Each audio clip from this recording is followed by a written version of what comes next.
श्री शिवाय नमस्तुभ्यम। हर हर महादेव। प्रिय श्रोताओं, आज से हमारे चैनल पर प्रारंभ हो रही है शिव पुराण की दिव्य कथा श्रृंखला, जो भगवान शिव की महिमा, रहस्य और अद्भुत लीलाओं से ओतप्रोत है।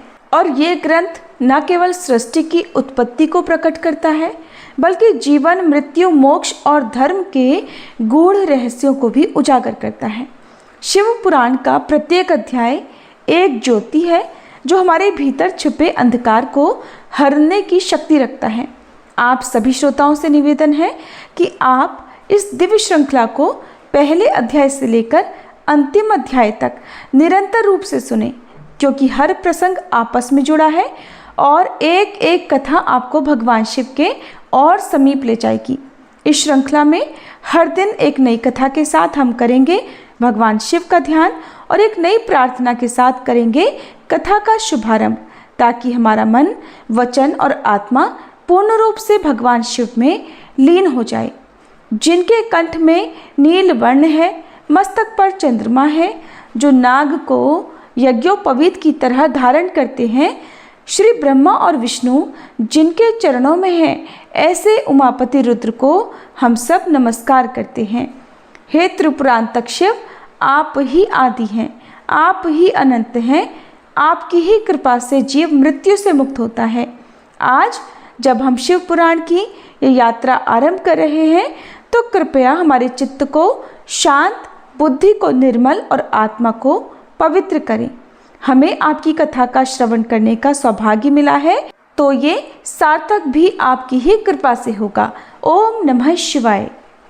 श्री शौनक जी ने पूछा, हे महाज्ञानी सूत जी, आप संपूर्ण सिद्धांतों के ज्ञाता हैं। हे प्रभु, मुझसे पुराणों की कथाओं के सार तत्व का विशेष रूप से वर्णन कीजिए।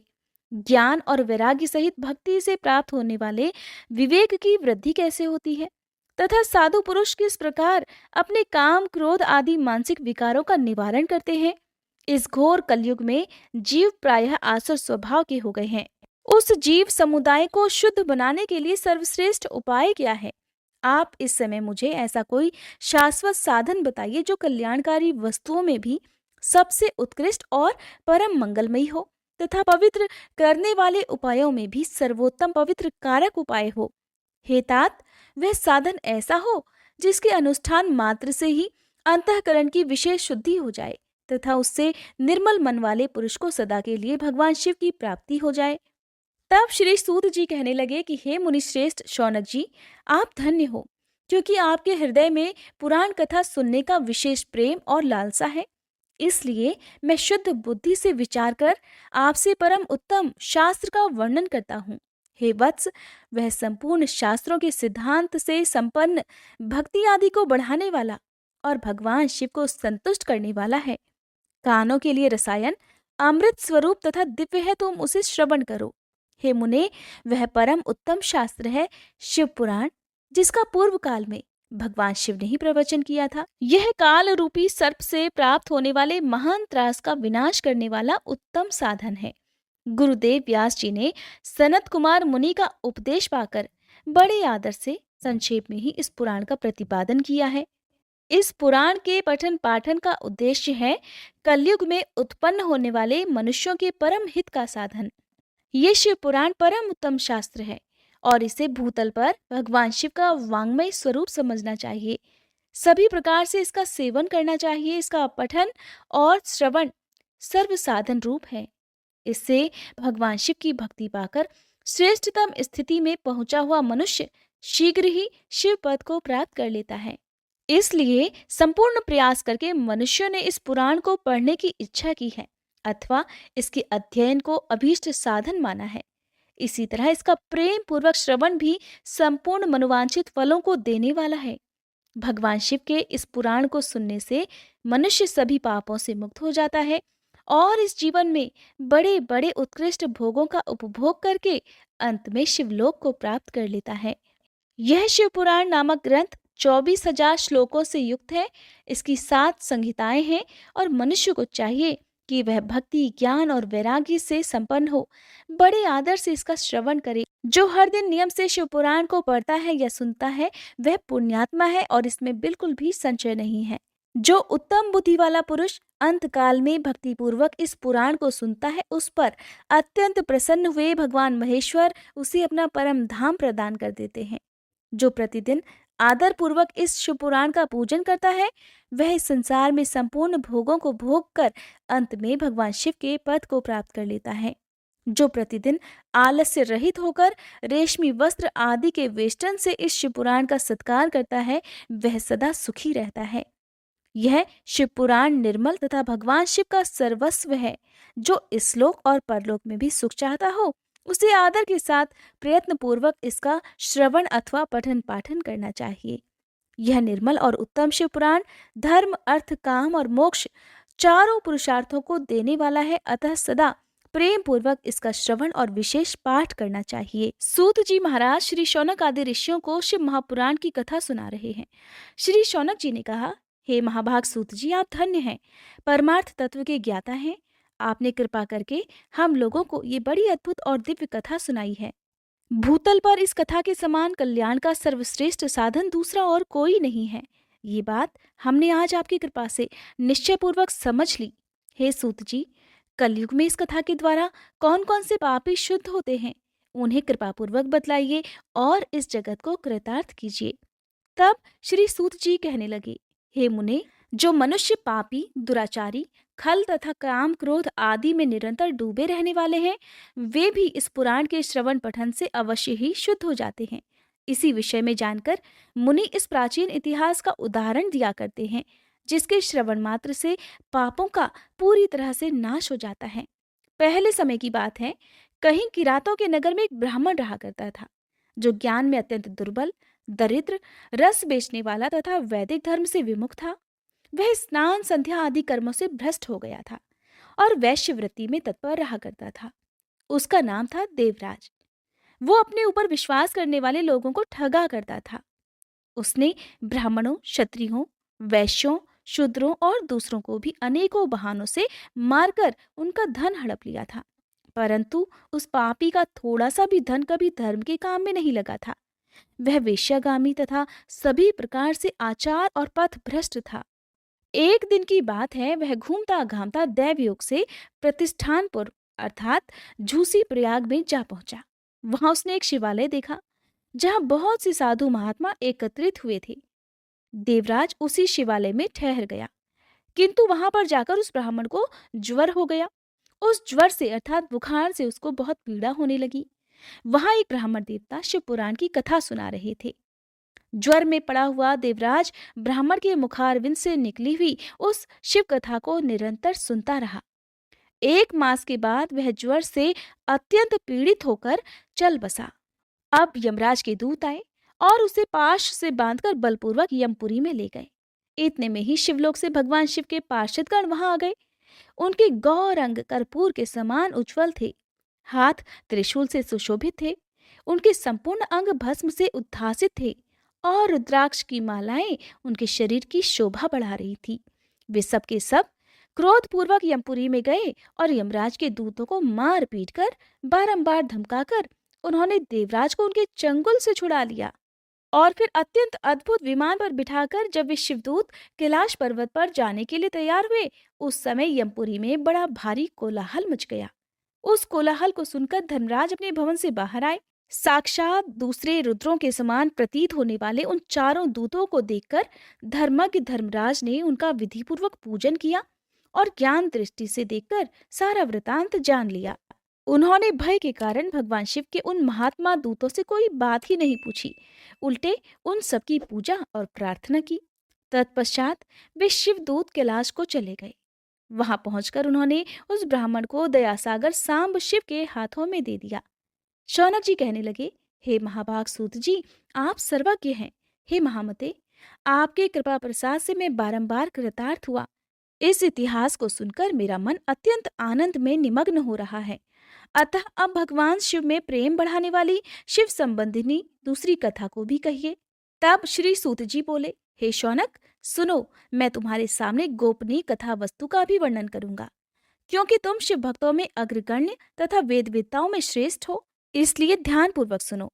समुद्र के निकटवर्ती प्रदेश में एक वाशकल नामक ग्राम है, जहाँ वैदिक धर्म से विमुख महापापी द्विज निवास करते हैं। वे सब के सब बड़े दुष्ट हैं। उनका मन दूषित विषय भोगों में ही लगा रहता है। वे ना तो देवताओं पर विश्वास करते हैं ना भाग्य पर। वे सभी कुटिल वृत्ति वाले हैं, किसानी करते और भांति भांति के घातक अस्त्र शस्त्र रखते हैं। वे व्यभिचारी और खल हैं। ज्ञान, वैराग्य तथा सद्धर्म का सेवन ही मनुष्य के लिए परम पुरुषार्थ होता है। इस बात को वे बिल्कुल भी नहीं जानते। वे सभी पशु बुद्धि वाले हैं। और जहाँ के द्विज ऐसे हो, वहाँ के अन्य वर्णों के विषय में कहा ही क्या जा सकता है।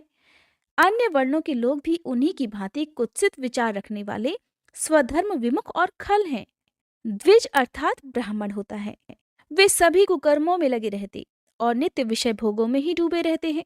वहां की सभी स्त्रियां भी कुटिल स्वभाव की, स्वेच्छाचारिणी, पापासक्त, कुत्सित विचार वाली और व्यभिचारिणी हैं। वे सद्व्यवहार और सदाचार से सर्वथा शून्य हैं। इस प्रकार वहां दुष्टों का ही निवास है। उस वाशकल नामक गांव में किसी समय एक बिंदुक नामधारी ब्राह्मण रहता था। वह बड़ा अधम था, दुरात्मा और महापापी था। फिर भी उसकी स्त्री बड़ी सुंदरी थी, तब भी वह कुमार्ग पर ही चलता था। उसकी पत्नी का नाम चंचुला था। वो सदा उत्तम धर्म के पालन में लगी रहती थी, तब भी उसे छोड़कर वह दुष्ट ब्राह्मण वेश्यागामी हो गया था। इस तरह कुकर्म में लगे हुए उस बिंदुक के बहुत वर्ष बीत गए। उसकी पत्नी चंचुला काम से पीड़ित होने पर भी, स्वधर्म नाश के भय से क्लेश सहकर भी दीर्घ काल तक धर्म से भ्रष्ट नहीं हुई, परंतु दुराचारी पति के आचरण से प्रभावित होकर आगे चलकर वह स्त्री भी दुराचारिणी हो गई। इस तरह दुराचार में डूबे हुए उन मूढ़ चित्त वाले पति पत्नी का बहुत सारा समय ऐसे ही बीत गया। कुछ समय बाद किसी वेश्या का पति बना हुआ वह दूषित बुद्धि वाला दुष्ट ब्राह्मण बिंदुक समयानुसार मृत्यु को प्राप्त होकर नरक में जा पड़ा। बहुत दिनों तक नरक के दुख भोगकर वह मूढ़ बुद्धि पापी विंध्य पर्वत पर भयंकर पिशाच बन गया। इधर उस दुराचारी पति बिंदुक के मर जाने पर वह मूढ़ हृदया चंचुला बहुत समय तक पुत्रों के साथ अपने घर में ही रही। एक दिन की बात है, दैवयोग से किसी पुण्य पर्व के आने पर वह स्त्री भाई बंधुओं के साथ गोकर्ण क्षेत्र में गई। तीर्थ यात्रियों के संग से उसने भी उस समय जाकर किसी तीर्थ के जल में स्नान कर लिया। फिर वह स्नान करने के पश्चात मेला देखने की दृष्टि से और ऐसे भाव से अपने बंधुजनों के साथ यहाँ वहां घूमने लगी। घूमती घामती वो किसी देव मंदिर में पहुंच गई और वहां उसने एक दैवज्ञ ब्राह्मण के मुख से भगवान शिव की परम पवित्र और मंगलकारिणी उत्तम पौराणिक कथा सुन ली।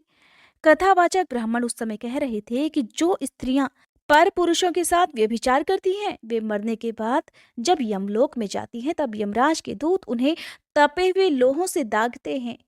पौराणिक ब्राह्मण के मुख से ये वैराग्य बढ़ाने वाली कथा सुनकर चंचुला भय से व्याकुल होकर वहां कांपने लगी। जब कथा समाप्त हुई और सुनने वाले सभी लोग वहां से बाहर चले गए, तब वह भयभीत नारी एकांत में शिव पुराण की कथा बाँचने वाले उन ब्राह्मण देवता से कहने लगी। चंचुला कहने लगी, हे ब्राह्मण देवता, मैं अपने धर्म को नहीं जानती थी, इसलिए मेरे द्वारा बड़ा भारी दुराचार हुआ है। हे स्वामिन, मेरे ऊपर अनुपम कृपा करके आप मेरा उद्धार कीजिए। आज आपके वैराग्य रस से ओतप्रोत इस प्रवचन को सुनकर मुझे बड़ा भारी भय लग रहा है। मैं कांप उठी हूँ और मुझे इस संसार से वैराग्य हो गया है। मुझ मूढ़ चित्त वाली पापिनी को धिक्कार है। मैं सर्वथा निंदा के योग्य हूँ, कुत्सित विषयों में फंसी हुई हूँ और अपने धर्म से विमुख हो गई हूँ। हाय, न जाने किस किस घोर कष्टदायक दुर्गति में मुझे पड़ना पड़ेगा, और वहां कौन बुद्धिमान पुरुष को मार्ग में मन लगाने वाली मुझ पापिनी का साथ देगा। मृत्यु काल में उन भयंकर यमदूतों को मैं कैसे देखूंगी। जब वे बलपूर्वक मेरे गले में फंदे डालकर मुझे बांधेंगे, तब मैं कैसे धीरज धारण कर सकूंगी। नरक में जब मेरे शरीर के टुकड़े टुकड़े कर दिए जाएंगे, उस समय विशेष दुख देने वाली उस महायातना को मैं वहां कैसे सह सकूंगी। हाय, मैं मारी गई, मैं जल गई, मेरा हृदय विदीर्ण हो गया और मैं सब प्रकार से नष्ट हो गई, क्योंकि मैं हर तरह से पाप में ही डूबी रही हूँ। हे ब्राह्मण, अब आप ही मेरे गुरु, आप ही मेरी माता और आप ही मेरे पिता हैं। आपकी शरण में आई हुई मुझ दीन अबला का आप ही उद्धार कीजिए, केवल आप ही उद्धार कीजिए। श्री सूत जी कहते हैं, हे शौनक, इस प्रकार खेद और वैराग्य से युक्त हुई चंचुला ब्राह्मण देवता के दोनों चरणों में गिर पड़ी। तब उन बुद्धिमान ब्राह्मण ने कृपापूर्वक उसे उठाया और इस प्रकार कहा। वह ब्राह्मण कहने लगे, हे नारी, सौभाग्य की बात है कि भगवान शंकर की कृपा से शिव पुराण की इस वैराग्य युक्त कथा को सुनकर तुम्हें समय पर चेत हो गया है। हे ब्राह्मण पत्नी, तुम डरो मत, भगवान शिव की शरण में जाओ। शिव की कृपा से सारा पाप तत्काल नष्ट हो जाता है। मैं तुमसे भगवान शिव की कीर्ति कथा से युक्त उस परम वस्तु का वर्णन करूंगा, जिससे तुम्हें सदा सुख देने वाली उत्तम गति प्राप्त हो सकेगी। शिव की उत्तम कथा सुनने मात्र से ही तुम्हारी बुद्धि इस तरह पश्चाताप से युक्त और शुद्ध हो गई है, साथ ही तुम्हारे मन में विषयों के प्रति वैराग्य भी हो गया है। पश्चाताप ही पाप करने वाले पापियों के लिए सबसे बड़ा प्रायश्चित होता है। सत्पुरुषों ने सभी के लिए पश्चाताप को ही समस्त पापों का शोधक बताया है। पश्चाताप से ही पापों की शुद्धि होती है। जो पश्चाताप करता है वही वास्तव में पापों का प्रायश्चित भी करता है, क्योंकि सत्पुरुषों ने समस्त पापों की शुद्धि के लिए प्रायश्चित का ही उपदेश किया है। वह सभी पश्चाताप से संपन्न हो जाता है। जो पुरुष विधि पूर्वक प्रायश्चित करके निर्भय हो जाता है पर अपने कुकर्म के लिए पश्चाताप नहीं करता, उसे प्रायः उत्तम गति प्राप्त नहीं होती। परंतु जिसे अपने कुकृत्य पर हार्दिक अर्थात दिल से पश्चाताप होता है, वह अवश्य उत्तम गति का भागीदार होता है, इसमें कोई संशय नहीं। इस शिव पुराण की कथा सुनने से जैसी चित्त शुद्धि होती है, वैसी दूसरे उपायों से नहीं हो पाती। जैसे दर्पण साफ करने पर निर्मल हो जाता है, ठीक उसी प्रकार इस शिव पुराण की कथा से मन भी अत्यंत शुद्ध हो जाता है, इसमें कोई संशय नहीं। मनुष्यों के शुद्ध चित्त में जगदम्बा पार्वती सहित भगवान शिव विराजमान रहते हैं। इससे वह विशुद्धात्मा पुरुष श्री सांब सदाशिव के पद को प्राप्त होता है। इस उत्तम कथा का श्रवण समस्त मनुष्यों के लिए कल्याण का बीज है, अतः यथोचित मार्ग से इसकी आराधना अथवा सेवा करनी चाहिए। यह भवबंधन रूपी रोगों का नाश करने वाली है। भगवान शिव की कथा को सुनकर फिर अपने हृदय में उसका मनन और निधिध्यासन करना चाहिए। इससे मन पूर्णतया शुद्ध हो जाता है। मन की शुद्धि होने से महेश्वर की भक्ति अपने दोनों पुत्रों अर्थात ज्ञान और वैराग्य के साथ निश्चय ही प्रकट होती है। तत्पश्चात महेश्वर के अनुग्रह से दिव्य मुक्ति प्राप्त होती है, इसमें कोई संशय नहीं। जो मुक्ति से वंचित है उसे पशु समझना चाहिए, क्योंकि उसका मन माया के बंधन में आसक्त है। वह निश्चय ही संसार बंधन से मुक्त नहीं हो पाता। हे ब्राह्मण पत्नी, इसलिए तुम विषयों से मन को हटा लो और भक्ति भाव से भगवान शंकर की इस परम पावन कथा को सुनो। परमात्मा शंकर की इस कथा को सुनने से तुम्हारे मन की शुद्धि होगी और इससे तुम्हें मोक्ष की प्राप्ति हो जाएगी। जो निर्मल मन से भगवान शिव के चरणारविंदों का चिंतन करता है, उसका एक ही जन्म में मुक्ति हो जाती है। ये मैं तुमसे सत्य कहता हूँ। सूत जी कहते हैं, हे शौनक जी, इतना कहकर वे श्रेष्ठ शिव भक्त चुप हो गए। उनका हृदय करुणा से आर्द्र हो गया। वे शुद्ध चित्त भगवान शिव के ध्यान में ही मगन हो गए। तदंतर बिंदुक की पत्नी चंचला मन ही मन प्रसन्न हो उठी। ब्राह्मण का उक्त उपदेश सुनकर उसके नेत्रों में आनंद के आंसू छलक आए थे। वह ब्राह्मण पत्नी चंचला हर्ष भरे हृदय से उन श्रेष्ठ ब्राह्मण के दोनों चरणों में गिर पड़ी और हाथ जोड़कर कहने लगी, हे ब्राह्मण देवता, मैं कृतार्थ हो गई। तत्पश्चात उठकर वैराग्य युक्त उत्तम बुद्धि वाली वह स्त्री, जो अपने पापों के कारण बड़ी भयभीत थी, उन महान शिव भक्त ब्राह्मण से हाथ जोड़कर गदगद वाणी में कहने लगी, हे ब्राह्मण, शिव भक्तों में श्रेष्ठ स्वामिन, आप धन्य हैं, परमार्थदर्शी हैं और सदा परोपकार में लगे रहते हैं, इसीलिए श्रेष्ठ साधु पुरुषों में प्रशंसा के योग्य भी हैं। हे साधु, मैं नरक के समुद्र में गिर रही हूँ, आप मेरा उद्धार कीजिए, आप कृपया मेरा उद्धार कीजिए। पौराणिक अर्थ तत्व से संपन्न जिस सुंदर शिव पुराण की कथा को सुनकर मेरे मन में संपूर्ण विषयों से वैराग्य उत्पन्न हो गया, उसी इस शिव पुराण की कथा को सुनने के लिए इस समय मेरे मन में बड़ी श्रद्धा हो रही है। सूत जी कहते हैं, ऐसा कहकर हाथ जोड़कर उनका अनुग्रह पाकर चंचुला उस शिव पुराण की कथा को सुनने की इच्छा मन में लिए उन ब्राह्मण देवता की सेवा में तत्पर वहां रहने लगी। तदंतर शिव भक्तों में श्रेष्ठ और शुद्ध बुद्धि वाले उन ब्राह्मण देवता ने उसी स्थान पर उस स्त्री को शिव पुराण की उत्तम कथा सुनाई। इस प्रकार उस गोकर्ण नामक महाक्षेत्र में उन्हीं श्रेष्ठ ब्राह्मण से उसने शिव पुराण की परम उत्तम कथा सुनी, जो भक्ति, ज्ञान और वैरागी को बढ़ाने वाली तथा मुक्ति देने वाली है। उस परम उत्तम कथा को सुनकर वह ब्राह्मण पत्नी अत्यंत कृतार्थ हो गई। उसका मन शीघ्र ही शुद्ध हो गया और फिर भगवान शिव के अनुग्रह से उसके हृदय में शिव के सगुण रूप का चिंतन होने लगा। इस प्रकार उसने भगवान शिव में लगी रहने वाली उत्तम बुद्धि पाकर भगवान शिव के सच्चिदानंदमय स्वरूप का बारंबार चिंतन प्रारंभ किया। तत्पश्चात समय के पूरे होने पर भक्ति, ज्ञान और वैराग्य से युक्त हुई चंचुला ने अपने शरीर को बिना किसी कष्ट के त्याग दिया। इतने में ही त्रिपुर शत्रु भगवान शिव का भेजा हुआ एक दिव्य विमान द्रुत गति से वहां पहुंचा, जो उनके अपने गणों से संयुक्त और भांति भांति के शोभा साधनों से संपन्न था। चंचुला उस विमान पर आरूढ़ हो गई, अर्थात विराजमान हो गई, और भगवान शिव के श्रेष्ठ पार्षदों ने उसे तत्काल शिवपुरी में पहुंचा दिया। उसके सारे कलह क्लेश, उसके सारे पाप धुल चुके थे। वह दिव्य रूप धारिणी दिव्यांगना हो गई थी। उसके दिव्य अवयव उसकी शोभा बढ़ा रहे थे। मस्तक पर अर्धचंद्र का मुकुट धारण किए हुए वह गौरांगी देवी शोभाशाली दिव्य आभूषणों से विभूषित थी। शिवपुरी में पहुंचकर उसने सनातन देवता त्रिनेत्रधारी महादेव जी को देखा। सभी मुख्य मुख्य देवतागण उनकी सेवा में खड़े हुए थे।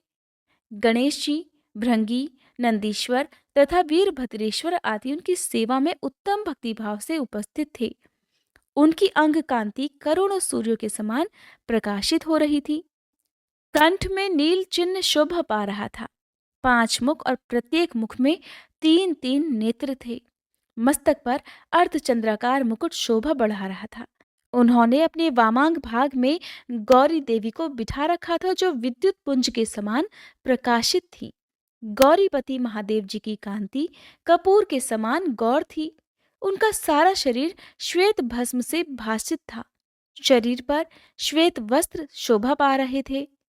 इस प्रकार परम उज्जवल भगवान शंकर का दर्शन करके वह ब्राह्मण पत्नी चंचुला बहुत प्रसन्न हुई। अत्यंत प्रीतियुक्त होकर उसने बड़ी उतावली के साथ भगवान को बारंबार नतमस्तक होकर प्रणाम किया और फिर हाथ जोड़कर वह बड़े प्रेम, आनंद और संतोष से युक्त होकर विनीत भाव से खड़ी हो गई। उसके नेत्रों से आनंदाश्रुओं की अविरल धारा बहने लगी तथा संपूर्ण शरीर में रोमांच हो उठा। उस समय भगवती पार्वती और भगवान शंकर ने उसे बड़ी करुणा के साथ अपने पास बुलाया और सौम्य दृष्टि से उसकी ओर देखा। पार्वती जी ने तो दिव्य रूप धारिणी बिंदुक प्रिया चंचुला को प्रेम पूर्वक उसी क्षण अपनी सखी बना लिया। वह उस परमानंद घन ज्योति स्वरूप सनातन धाम में अविचल निवास पाकर दिव्य सौख्य से संपन्न होकर अक्षय सुख का अनुभव करने लगी। सूत जी कहने लगे, हे शौनक, एक दिन परमानंद में निमग्न हुई चंचुला ने उमा देवी के पास जाकर प्रणाम किया और दोनों हाथ जोड़कर वह उनकी स्तुति करने लगी। चंचुला इस प्रकार कहने लगी, हे गिरिराज नंदिनी स्कंद माता उमे, मनुष्य ने सदा ही आपका भक्तिपूर्वक पूजन किया है। समस्त सुखों को देने वाली शंभु प्रिय आप ब्रह्म स्वरूपिणी हैं, विष्णु और ब्रह्मा आदि देवताओं द्वारा सेवित हैं। आप ही सगुणा और निर्गुणा है तथा आप ही सूक्ष्म सच्चिदानंद स्वरूपिणी आद्या प्रकृति हैं। आप ही संसार की सृष्टि, पालन और संहार करने वाली हैं। तीनों गुणों का आश्रय भी आप ही हैं। ब्रह्मा, विष्णु और महेश्वर इन तीनों देवताओं का आवास स्थान तथा उनकी उत्तम प्रतिष्ठा करने वाली पराशक्ति आप ही हैं। सूत जी कहते हैं, हे शौनक जी, जिसे सद्गति प्राप्त हो चुकी थी वह चंचुला इस प्रकार महेश्वर पत्नी उमा जी की स्तुति करके सिर झुकाए चुप हो गई। उसके नेत्रों में प्रेम के आंसू उमड़ आए। तब करुणा से भरी हुई शंकर प्रिया भक्त वत्सला देवी पार्वती ने चंचुला को संबोधित करके बड़े प्रेम से इस प्रकार कहा। देवी पार्वती कहने लगी, हे सखी चंचुले, हे सुंदरी, मैं तुम्हारी की हुई इस स्तुति से बहुत प्रसन्न हूँ। बोलो, क्या वर मांगती हो? तुम्हारे लिए मुझे कुछ भी अदेय नहीं है। देवी पार्वती की बात सुनकर चंचुला कहने लगी, हे निष्पाप गिरिराज कुमारी, मेरे पति बिंदु किस समय कहाँ हैं, उनकी कैसी गति हुई है कि मैं नहीं जानती। हे कल्याणमयी दीनवत्सले, मैं अपने उन पतिदेव से जिस प्रकार संयुक्त हो सकूं वैसा ही उपाय कीजिए। हे महेश्वरी, हे महादेवी, मेरे पति एक क्षुद्र जाति वेश्या के प्रति आसक्त थे और पाप में ही डूबे रहते थे। उनकी मृत्यु मुझसे पहले ही हो गई थी। अब न जाने वे किस गति को प्राप्त हुए, मुझे कुछ नहीं पता। गिरिजा बोली, हे बेटी, तुम्हारा बिंदुक नाम वाला पति बड़ा पापी था। उसका अंतःकरण बड़ा ही दूषित था। वेश्या का उपभोग करने वाला वह महामूढ़ मरने के बाद नरक में पड़ा। अगणित वर्षों तक नरक में नाना प्रकार के दुख भोगकर वह पापात्मा अपने शेष पाप को भोगने के लिए विंध्य पर्वत पर पिशाच बना हुआ है और इस समय वह पिशाच अवस्था में ही है और नाना प्रकार के क्लेश और कष्ट उठा रहा है। वह दुष्ट वहीं वायु पीकर रहता है और सदा सब प्रकार के कष्ट सहता रहता है। सूत जी कहने लगे, हे शौनक जी, गौरा देवी की ये बात सुनकर उत्तम व्रत का पालन करने वाली चंचुला उस समय पति के महान दुख से दुखी हो गई। फिर अपने मन को स्थिर करके उस ब्राह्मण पत्नी ने व्यथित हृदय से महेश्वरी को प्रणाम करके पुनः पूछा, हे महेश्वरी, हे महादेवी, मुझ पर कृपा कीजिए और दूषित कर्म करने वाले मेरे उस दुष्ट पति का अब उद्धार कर दीजिए। हे देवी, कुत्सित बुद्धि वाले मेरे उस पापात्मा पति को किस उपाय से उत्तम गति प्राप्त हो सकती है, ये शीघ्र बतलाइए, आपको नमस्कार है। देवी पार्वती कहने लगी, हे सखी, यदि तुम्हारा पति शिव पुराण की पुण्यमयी उत्तम कथा सुन ले तो सारी दुर्गति को पार करके वह उत्तम गति का भागीदार बन सकता है। अमृत के समान मधुर अक्षरों से युक्त गौरा देवी के यह वचन आदर पूर्वक सुनकर चंचुला ने हाथ जोड़कर और अपना शीश झुकाकर उन्हें बारंबार प्रणाम किया और अपने पति के समस्त पापों की शुद्धि तथा उत्तम गति की प्राप्ति के लिए पार्वती देवी से ये प्रार्थना की कि मेरे पति को शिव पुराण सुनाने की व्यवस्था होनी चाहिए। उस ब्राह्मण पत्नी के बारंबार प्रार्थना करने पर शिव प्रिया गौरा देवी को बड़ी दया आई। तब उन भक्त वत्सला महेश्वरी गिरिराज कुमारी ने भगवान शिव की उत्तम कीर्ति का गान करने वाले गंधर्वराज तुम्बुरु को बुलाकर उनसे प्रसन्नतापूर्वक इस प्रकार कहा, हे तुम्बुरु, तुम्हारी भगवान शिव में प्रीति है। तुम मेरे मन की बातों को जानकर मेरे अभीष्ट कार्यों को सिद्ध करने वाले हो। इसलिए मैं तुमसे एक बात कहती हूँ, तुम्हारा कल्याण हो। तुम मेरी सखी के साथ शीघ्र ही विंध्य पर्वत पर जाओ। वहां एक महाघोर और भयंकर पिशाच रहता है। उसका वृतांत तुम आरंभ से ही सुनो। मैं तुमसे प्रसन्नता पूर्वक सब कुछ बताती हूँ। पूर्व जन्म में वह पिशाच बिंदुक नामक ब्राह्मण था और मेरी इस सखी चंचुला का पति था, परंतु वह दुष्ट वेश्यागामी हो गया। स्नान संध्या आदि नित्यक्रम छोड़कर वह अपवित्र रहने लगा। क्रोध के कारण उसकी बुद्धि पर मूढ़ता छा गई थी। वह कर्तव्य का विवेक नहीं कर पाता था। अभक्ष्य भक्षण, सज्जनों से द्वेष और दूषित वस्तुओं का दान लेना, यही इसका स्वाभाविक कर्म बन गया था। वह अस्त्र शस्त्र लेकर हिंसा करता, बाएं हाथ से खाता, दीनों को सताता और क्रूरता पूर्वक पराये घरों में आग लगा दिया करता था। चांडालों से प्रेम करता और प्रतिदिन वेश्याओं के संपर्क में रहने लगा था। बड़ा दुष्ट था। वह पापी अपनी पत्नी का परित्याग करके दुष्टों के संग में ही आनंद मनाने लगा था। इस प्रकार वह मृत्यु पर्यंत दुराचार में ही फंसा रहा और फिर अंतकाल आने पर उसकी मृत्यु हो गई। वह पापियों के भोग स्थान घोर यमपुर में गया और वहां पर बहुत से नरकों का उपभोग करके वह दुष्टात्मा जीव इस समय विंध्य पर्वत पर पिशाच बना हुआ है। वहीं वह दुष्ट पिशाच अपने पापों का फल भोग रहा है। तुम उसकी आगे यत्न पूर्वक शिव पुराण की उस दिव्य कथा का प्रवचन करो जो परम पुण्यमयी तथा समस्त पापों का नाश करने वाली है। शिव पुराण की कथा का श्रवण सबसे उत्कृष्ट पुण्य कर्म है।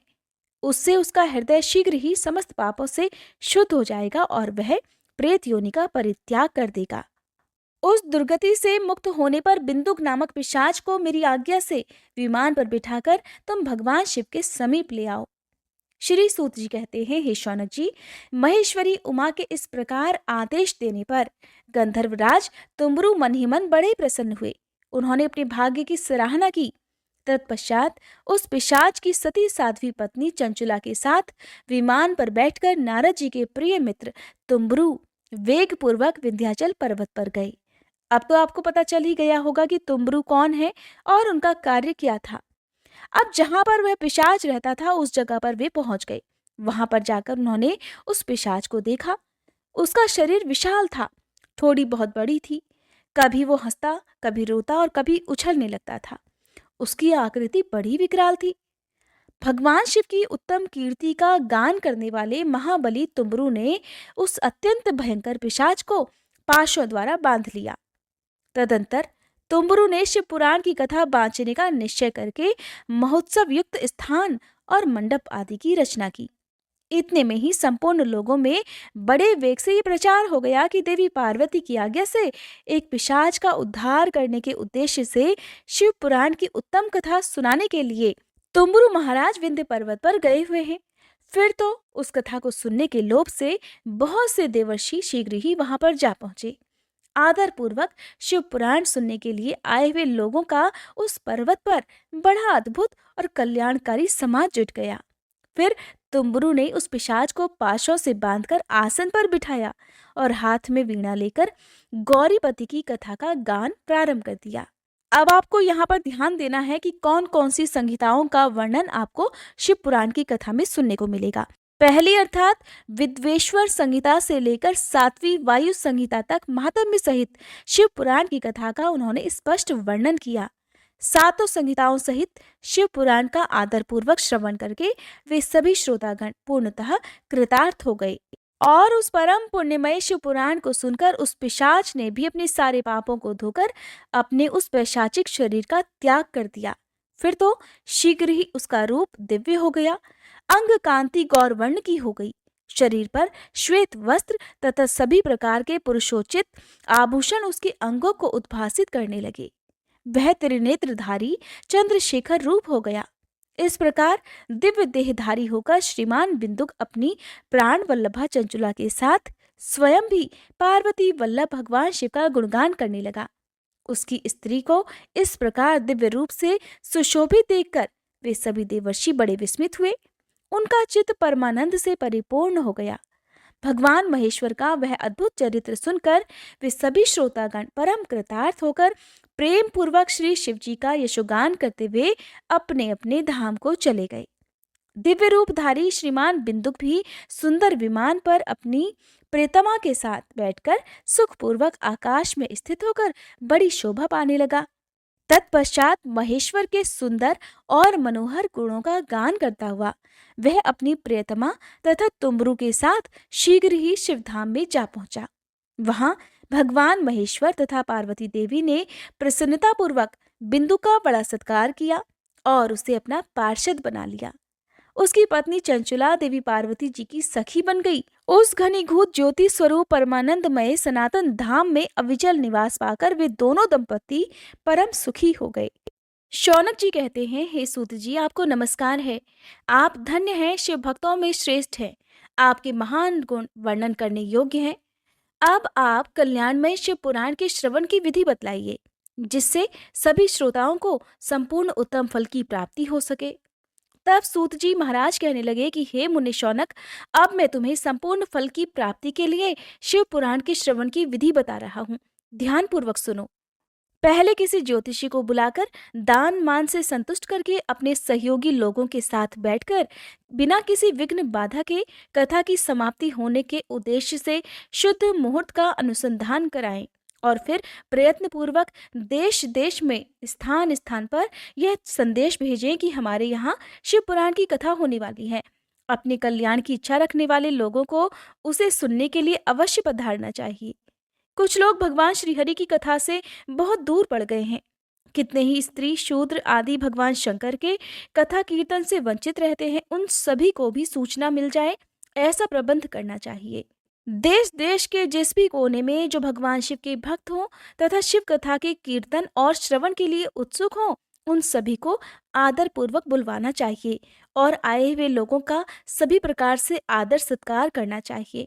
शिव मंदिर में तीर्थ में, वन प्रांत में अथवा घर में शिव पुराण की कथा सुनने के लिए उत्तम स्थान का निर्माण करना चाहिए।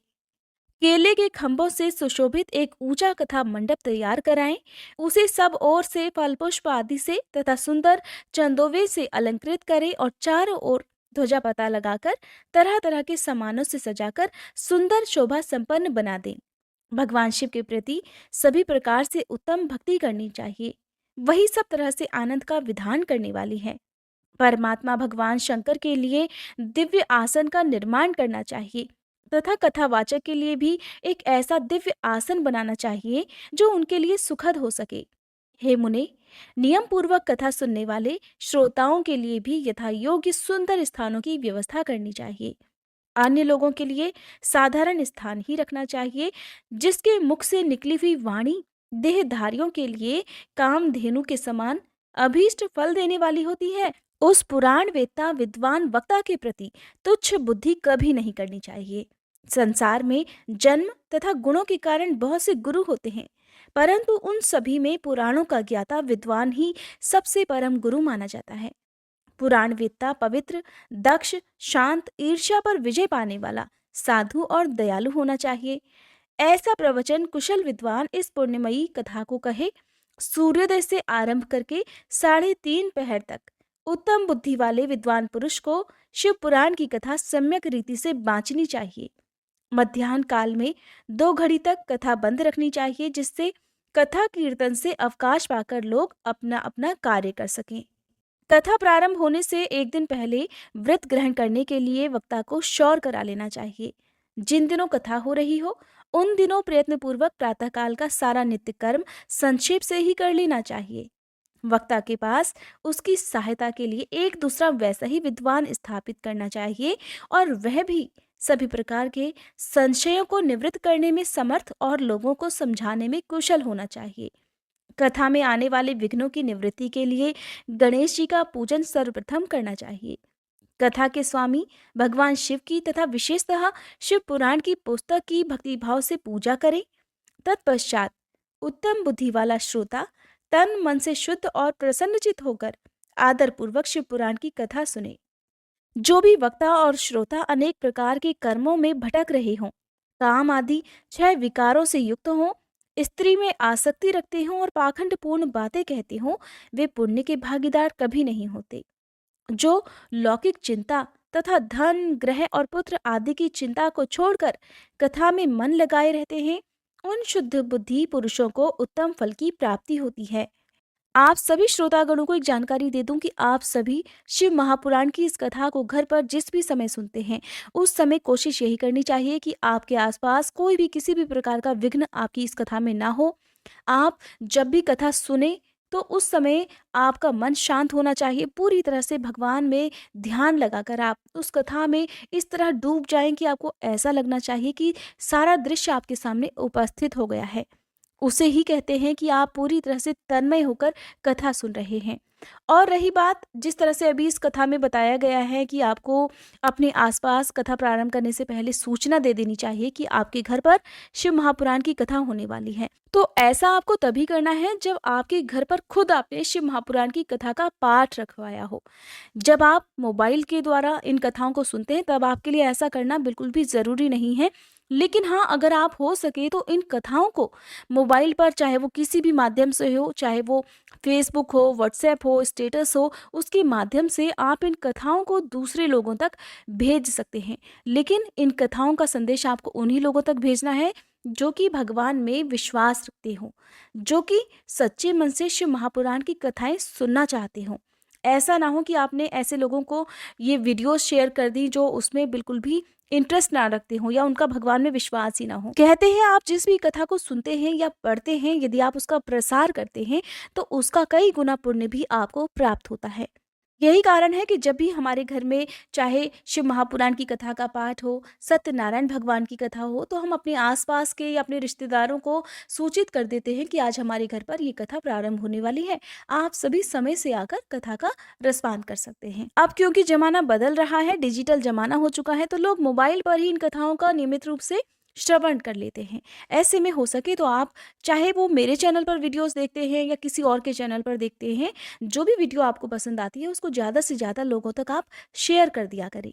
यहाँ पर श्री सूत जी महाराज बहुत ही आवश्यक नियम बता रहे हैं जो कि श्रोताओं के लिए सबसे जरूरी होता है। जो लौकिक चिंता और धन, गृह, पुत्र आदि की चिंता को छोड़कर कथा में मन लगाए रहते हैं, उन शुद्ध बुद्धि पुरुषों को और उन शुद्ध बुद्धि भक्तों को उत्तम फल की प्राप्ति होती है। जो श्रोता श्रद्धा और भक्ति से युक्त होते हैं, दूसरे कर्मों में मन नहीं लगाते, यानी कि कथा सुनते समय उनका सारा ध्यान केवल कथा में ही रहता है, और जो भक्त मौन, पवित्र और उद्वेग शून्य होते हैं, वे ही पुण्य के भागीदार होते हैं। कहते हैं कि जब भी आप किसी भी भगवान की कथा सुनते हैं तब आपको अपनी आंखें बंद कर मन की आंखों से सारे दृश्य को देखना चाहिए। सूत जी कहने लगे, हे शौनक जी, अब शिव पुराण सुनने का व्रत लेने वाले पुरुषों के लिए जो नियम बताए गए हैं उन्हें भी भक्ति पूर्वक सुनो। नियम पूर्वक इस श्रेष्ठ कथा को सुनने से बिना किसी विघ्न बाधा के उत्तम फल की प्राप्ति होती है। जो लोग दीक्षा से रहित हैं, उनका कथा श्रवण में अधिकार नहीं है। अतः हे मुने, कथा सुनने की इच्छा वाले सभी लोगों को पहले वक्ता से दीक्षा ग्रहण कर लेनी चाहिए। जो लोग नियम से कथा सुने उन्हें ब्रह्मचर्य से रहना चाहिए, धरती पर सोना चाहिए, पत्तलों में खाना और प्रतिदिन कथा समाप्त होने पर ही अन्न ग्रहण करना चाहिए। जिसमें शक्ति हो वह पुराण की समाप्ति तक उपवास करके शुद्धता पूर्वक भक्ति भाव से उत्तम शिव पुराण को सुनना चाहिए। इस कथा का व्रत लेने वाले पुरुष को प्रतिदिन एक बार ही हविष्यांत भोजन करना चाहिए, अर्थात शुद्ध सात्विक भोजन करना चाहिए। जिस प्रकार से कथा श्रवण का नियम सुख पूर्वक सध सके वैसे ही करना चाहिए। गरिष्ठ अन्न, दाल, जला हुआ अन्न, सेम, मसूर, भाव दूषित तथा बासी अन्न को खाकर कथाव्रती पुरुष कभी भी कथा को ना सुने। जिसने कथा का व्रत ले रखा हो वह पुरुष प्याज, लहसुन, हींग, गाजर, मादक वस्तु तथा अमिष कही जाने वाली वस्तुओं का त्याग कर दे। कथा का व्रत लेने वाला पुरुष या भक्त काम, क्रोध आदि 6 विकारों को, ब्राह्मणों की निंदा को तथा पतिव्रता और साधु संतों की निंदा को भी त्याग दे। कथाव्रती भक्त प्रतिदिन सत्य, शौच, दया, मौन, सरलता, विनय तथा हार्दिक उदारता, इन सद्गुणों को सदा अपनाए रहे। श्रोता निष्काम हो या सकाम, वह नियम पूर्वक कथा सुने। सकाम पुरुष अपनी अभीष्ट कामना को प्राप्त करता है और निष्काम पुरुष मोक्ष पा लेता है। अर्थात कर्म ही करना मनुष्य का कर्तव्य होना चाहिए, फल की चिंता नहीं करना चाहिए। कर्म ऐसे होने चाहिए जो कि सभी प्राणियों के हित में हो। ऐसा ना हो कि कर्म आप करते जा रहे हैं, चाहे उनसे दूसरे प्राणियों को नुकसान हो रहा हो, तो ऐसे किए गए कर्मों का आपको सिर्फ पाप ही भुगतने मिलेगा। दरिद्र, क्षय का रोगी, पापी, भाग्यहीन तथा संतान रहित भक्तों को भी इस उत्तम कथा को सुनना चाहिए। काकबंध्या आदि जो 7 प्रकार की दुष्टा स्त्रियां हैं वे, तथा जिसका गर्भ गिर जाता हो वह, इन सभी को शिवपुराण की उत्तम कथा अवश्य सुननी चाहिए। हे मुने, स्त्री हो या पुरुष, सभी को यत्नपूर्वक विधि विधान से शिव पुराण की यह उत्तम कथा अवश्य सुननी चाहिए। हे महर्षि, इस तरह शिव पुराण की कथा के पाठ और श्रवण संबंधी यज्ञोत्सव की समाप्ति होने पर श्रोताओं को भक्ति और प्रयत्न पूर्वक भगवान शिव की पूजा की भांति पुराण पुस्तक की भी पूजा करनी चाहिए। तदंतर विधि पूर्वक वक्ता का भी पूजन करना आवश्यक है। पुस्तक को आच्छादित करने के लिए अर्थात ढकने के लिए नवीन और सुंदर बस्ता बनावे। उसे बांधने के लिए दृढ़ और दिव्य डोरी लगानी चाहिए। फिर उसका विधिवत पूजन करना चाहिए।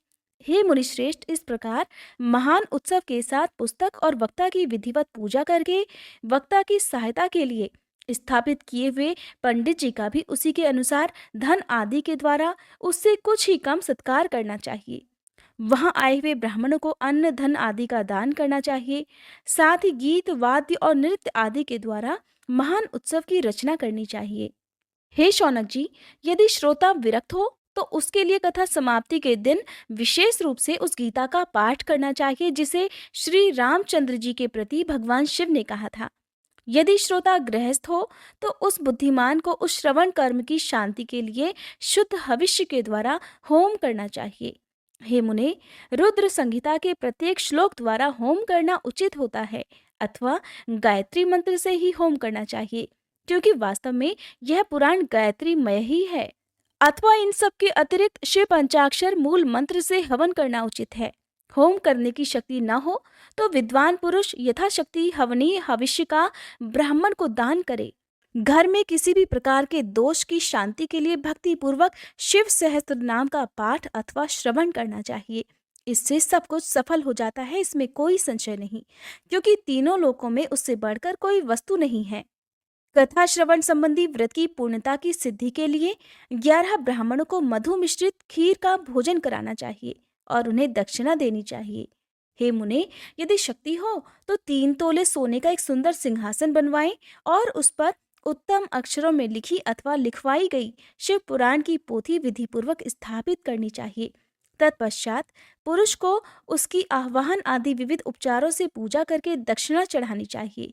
फिर जितेंद्रीय आचार्य का वस्त्र आभूषण और गंध आदि से पूजन करके दक्षिणा सहित वह पुस्तक उन्हें समर्पित कर देनी चाहिए। उत्तम बुद्धि वाला श्रोता इस प्रकार भगवान शिव के संतोष के लिए पुस्तक का दान करे। हे शौनक जी, इस पुराण के दान के प्रभाव से भगवान शिव का अनुग्रह पाकर पुरुष भवबंधन से मुक्त हो जाता है। इसी तरह विधि विधान का पालन करने पर श्री संपन्न शिव पुराण संपूर्ण फल को देने वाला तथा भोग और मोक्ष का दाता होता है। हे मुने, शिव पुराण का वह सारा महात्म्य जो संपूर्ण अभीष्ट को देने वाला है, मैंने तुम्हें कह सुनाया। अब और क्या सुनना चाहते हो? महाशिव पुराण को समस्त पुराणों के माथे का तिलक माना गया है। ये भगवान शिव को अत्यंत प्रिय, रमणीय तथा भव रोग का निवारण करने वाला है। जो भक्त सदा भगवान शिव का ध्यान करते हैं, जिनकी वाणी भगवान शिव के गुणों की स्तुति करती है और जिनके दोनों कान उनकी कथा का श्रवण करते हैं, इस जीव जगत में उन्हीं का जन्म लेना सफल माना गया है। वे निश्चय ही संसार सागर से पार हो जाते हैं।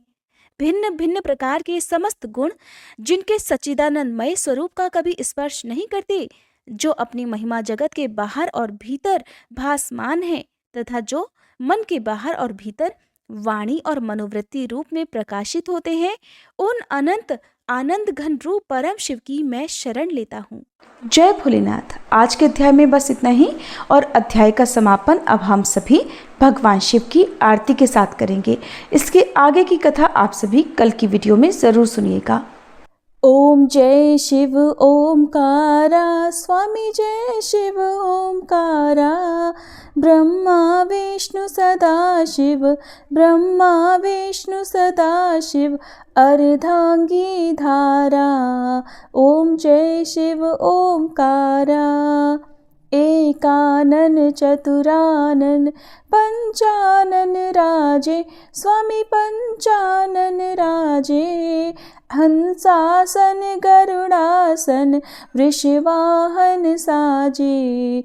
ओम जय शिव ओमकारा, दो भुज चारु चतुर्भुज, 10 भुज अति सोहे, स्वामी 10 भुज अति सोहे, त्रिगुण रूप निरखता, त्रिभुवन जन मोहे।